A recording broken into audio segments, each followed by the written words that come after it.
Hey, today I would like to introduce you to a great friend of mine, the delete button. Our minds are just like computers, and how you program it determines how it's going to function. You can buy the most expensive, powerful, high-tech computer you can find, but if you put the wrong software in it, it's not going to function how it's capable.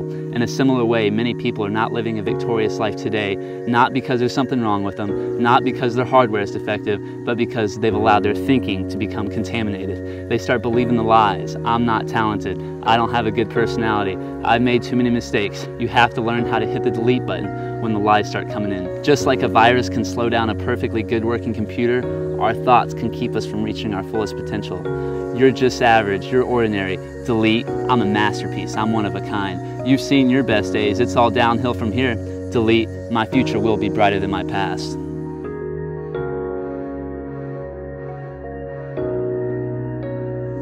Some of you are allowing what somebody said about you to hold you back.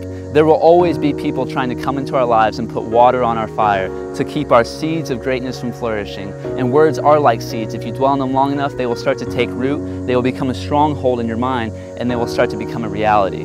There are some people who are still dwelling on what somebody said about them 20 years ago. A parent said, "You'll never be successful." A coach said, "You're too small, you don't have what it takes." And instead of hitting the delete button, they played this negative recording over and over again in their minds, and now it's keeping them from the person that God created them to be.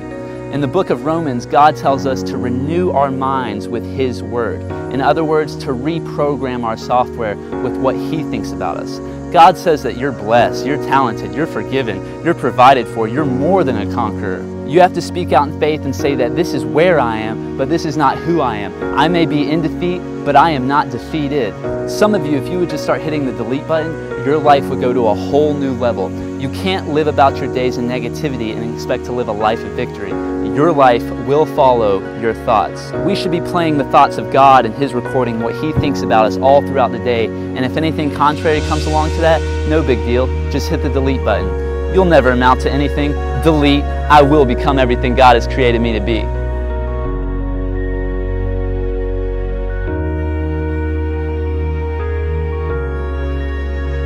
Now, it's good to be open and listen to advice and good counsel, but all I'm saying is that God didn't put the dream in them. He put the dream in you. I'm asking you today, what are you dwelling on? What do you think about yourself and your family? And does that align with what God thinks about you? In the book of Genesis, there was a time that God was looking for Adam and Eve. He asked them, "Adam, where are you?" And Adam said, "God, we're hiding because we're naked." God said, "Who told you we're naked?" In other words, who told you there's something wrong with you? God knew they were listening to the wrong voices.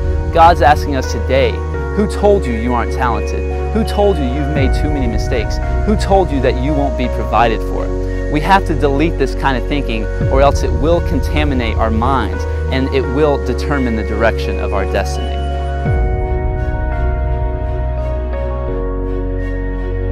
What we focus on gets bigger.